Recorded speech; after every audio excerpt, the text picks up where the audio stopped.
Welcome back. तो इस video में हम शेक्सपियर के सेकंड सोनेट को डिस्कस करने जा रहे हैं। लेकिन सेकंड सोनेट का डिस्कशन जारी रखने से पहले ये ज़रूरी है कि आपने पहले सोनेट को समझ लिया है। तो उसके ऊपर हमने एक वीडियो भी बनाया है। तो अगर आपने अभी तक वो वीडियो नहीं देखा है तो उस वीडियो को देखने के बाद यहाँ पर वापस आ जाइएगा। तो पहले सोनेट में शेक्सपियर यह कहते हैं कि खूबसूरत लोगों को शादी करनी चाहिए, बच्चे पैदा करने चाहिए ताकि वो ताकि वो अपने आप को खूबसूरत महसूस कर सकें और दुनिया जहाँ जहाँ पे खूबसूरत की काफ़ी कमी है वो दुनिया को और खूबसूरत बना सकें। तो सेकंड सोनेट में भी शेक्सपियर अपनी बात को कंटिन्यू करते हैं और वो और कई तरीक़े से उस सब्जेक्ट को समझाना चाहते हैं कि वो बच्चे पैदा करे और दुनिया को और ज़्यादा खूबसूरत बनाए। तो चलिए शुरू करते हैं सेकंड सोनेट के साथ। तो पहली 4 लाइनों में शेक्सपियर ये कहते हैं कि when 40 winters shall besiege thy brow. इसका मतलब है कि 40 साल बाद, जब 40 साल बीत जाएंगे, and dig deep trenches in thy beauty's field, और जब तुम्हारे खूबसूरत चेहरे पर गड्ढे पड़ चुके होंगे, तुम्हारी त्वचा सिकुड़ गई होगी। शेक्सपियर यहाँ पर 40 साल बाद में जो एक इंसान के चेहरे में बदलाव आए होंगे उसके बारे में बात कर रहे हैं। The youths proud livery so gazed on now. आज जो तुम्हारा सौंदर्य है, जो सभी द्वारा सहराया गया है और जिसकी तारीफ सभी करते हैं, will be a tattered weed of small worth held. उसकी कीमत या फिर उसकी अहमियत न के बराबर रह जाएगी। तो शेक्सपियर ये कहना चाहते हैं कि आज जो तुम्हारी त्वचा इतनी खूबसूरत है, तुम इतनी खूबसूरत हो और तुम्हें काफ़ी लोगों से ये सराहना मिलती है कि तुम बहुत ही ज़्यादा खूबसूरत हो, लेकिन ये सेम माहौल जो है वो 40 साल बाद नहीं रहेगा। 40 साल बाद तुम्हारी त्वचा इतनी खूबसूरत नहीं रहेगी और तुम्हें ये सेम तरह की सराहना तुम्हें नहीं मिल पाएगी। तो अगली 4 लाइनों में शेक्सपियर ये कहते हैं कि then being asked where all thy beauty lies, where all the treasure of thy lusty days, to say within thine own deep sunken eyes, where an all-eating shame and thriftless praise. Then being asked where all thy beauty lies, और जब तुमसे कोई पूछेगा कि तुम्हारी सारी सुंदरता कहाँ गई, where all the treasure of lusty days, to say within one thine deep sunken eyes, और अगर तुम यह कहोगी कि तुम्हारी सारी सुंदरता तुम्हारे कमज़ोर वृद्ध आँखों में समा गई है, तो वो एक शर्मनाक बात होगी।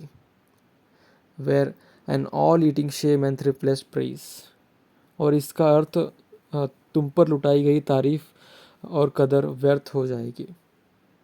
शेक्सपियर ये कहना चाहते हैं कि जब तुम्हें लोग पूछेंगे कि तुम्हारी सारी सुंदरता कहाँ गई और तुम उसका जवाब ये दोगे कि तुम्हारी सारी सुंदरता सिर्फ उनके सवालों से बचने के लिए अगर तुम ये जवाब दोगी कि तुम्हारी सारी सुंदरता तुम्हारी आंखों में समा गई है, तो ये उनकी सराहना की, उनकी उन्होंने जो आपको प्रेज़ की थी जब आप यंग थी, तो उस प्रेज़ का एक तरीके से अपमान करना होगा और तुम पर जो उन्होंने इतनी सराहना लुटाई है उसका एक तरह से उसको व्यर्थ कर जाना होगा।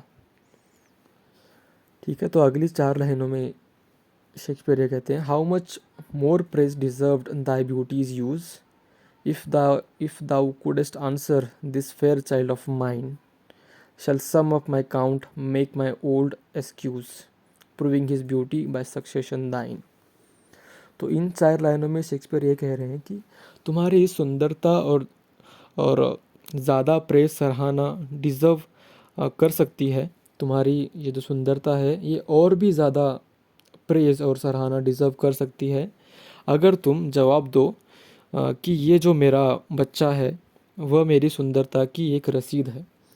तो शेक्सपियर फिर उसी बात पर आ जाते हैं कि अगर तुम एक बच्चा पैदा करोगी तो बच्चा तुम्हारी रसीद की तरह काम करेगा, और अगर तुमसे कोई पूछेगा कि तुम्हारी सारी सुंदरता कहाँ गई, तब तुम अपने बच्चे के पास बोर्ड दिखाकर ये कह सकती हो कि मेरी सारी सुंदरता इस बच्चे में समा गई है।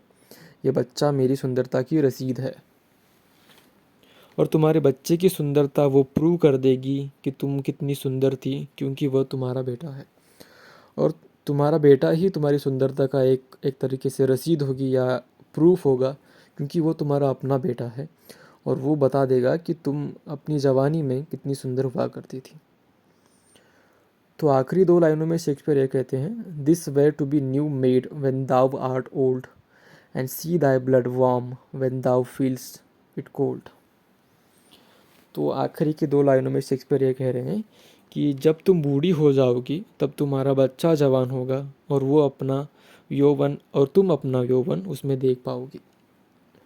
तो इसी के साथ शेक्सपियर इस बात पर एंड करते हैं कि जब तुम बूढ़ी हो जाओगी और तुम्हें अपनी सुंदरता कहीं पे कहीं नज़र नहीं आ रही होगी, तब तुम्हारा बेटा लेकिन जवान होगा, बेटा या बेटी जवान होगी और तुम उसमें अपनी सुंदरता देख पाओगी, क्योंकि वो तुम्हारा अपना खून है, अपना बेटा या बेटी है और तुम अपनी सुंदरता उसके यौवन में, उसकी जवानी में देख पाओगे। तो इन दोनों सोनेट में, फर्स्ट एंड सेकंड सोनेट में शेक्सपियर सेम मैसेज को कंटिन्यू कर रहे हैं, सेम मैसेज या फिर सेम एक आर्ग्यूमेंट को कंटिन्यू कर रहे हैं, जिसमें वो कह रहे हैं कि खूबसूरत लोगों को शादी कर लेनी चाहिए। हालांकि शादी की स्पेसिफिकली उन्होंने बात नहीं की है, लेकिन उन्होंने रिप्रोडक्शन की बात की है। उन्होंने कहा है कि खूबसूरत लोगों को बच्चे पैदा करने चाहिए ताकि उनकी तरह ही और खूबसूरत लोग इस दुनिया में आ सकें और इस दुनिया में दुनिया की खूबसूरती बढ़ सके। और वो इस बात को प्रूव करने के लिए कई सारे मेथड्स अपना रहे हैं, कई सारे एग्जांपल्स अपना रहे हैं, जहाँ पे वो कहते हैं कि अगर आपको अपनी सुंदरता प्रिजर्व करनी है, आपको अपनी सुंदरता काफ़ी लंबे समय तक अपने साथ ही रखनी है, तो इसका सबसे अच्छा उपाय तो ये होगा कि आप बच्चे पैदा कर लें, क्योंकि वो बच्चे ही आपकी सुंदरता की रसीद होंगी। वो बच्चे ही एक तरीके से प्रूव होंगी कि आप कितनी सुंदर हुआ करती थी या फिर आप कितनी सुंदर हैं। तो इसी के साथ ये सेकंड सोनेट का भी हम सेकंड सोनेट के अंत में हम आ चुके हैं। तो अगले वीडियो में हम एक और सोनेट डिस्कस करेंगे। और अगर आपकी कोई रिक्वेस्ट है कि हम स्पेसिफिकली किसी सोनेट को डिस्कस करें या फिर किसी पोएम को डिस्कस करें, तो आप कमेंट करके हमें बता सकते हैं। Thank you.